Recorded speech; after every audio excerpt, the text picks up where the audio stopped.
તો આજે છે 6 ડિસેમ્બર અને આપણા ગુલાબ કંઈક આ રીતે ખીલ્યા છે.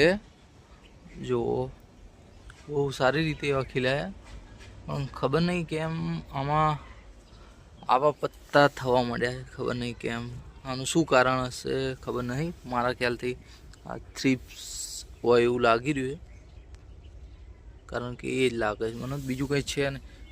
આનું શેડિંગ તો સારું જ છે કે જોયા જો ને. ના તો આપણા દેશી ગુલાબ.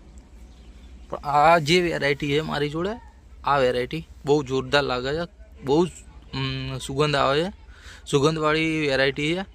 અને આની ખુલવાની પેટલ કંઈક બહુ અલગ જ છે. ડબલ ડિલાઇટ નથી, પિંક પ્રોમિસ એ નથી, પણ ખબર નહીં કઈ છે. અંદર એકદમ પિંક કલર અને બહારનું આ એકદમ લાલ શેડિંગ ટાઈપ આવે છે. એટલે કોઈ ભાઈને આ આઈડી વિશે કંઈ બી ખબર હોય કે આનું નામ ખબર હોય કે કઈ આઈડી છે, કઈ વેરાયટી, કોમેન્ટ કરીને જરૂર કહેજો મિત્રો. હા, ના તો આપણો ભગવો કેસરિયા બરાબર છે. આ છે ડબલ ડિલાઇટ. મેં ફૂલ કાલ પરમ દિવસે જ તોડ્યું હતું. અને આ તો આપણા કશ્મીરી સદાબહાર ઓલ ટાઈમ, બધામાંથી ફૂલ આવે જાય. શિયાળો, ઉનાળો, ચોમાસું, આ વેરાયટીને ચાલી કંઈક ફેર જ નહીં પડતો. ગમે ત્યારે હોય આયા જ રાખે, આયા જ રાખે, આયા જ રાખે. આ છે ફ્લોરી વંડાની વેરાયટી, પણ મેં ફૂલ તોડી નાખ્યા છે. અને આ બી ફ્લોરી વંડાની જ વેરાયટી છે, પણ આ જે એકદમ વ્હાઇટ કલરની છે અને આ એકદમ પીચ કલર ટાઈપનો છે આ કલર. એટલે અને આ તો એડીનેમ છે.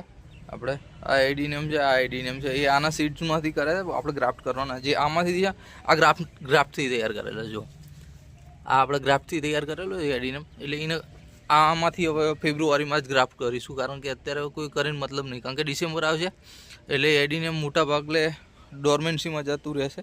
એટલે અત્યારે કોઈ ગ્રાફ્ટ કરીને કોઈ મતલબ નથી. એટલે બરાબર, ચલો.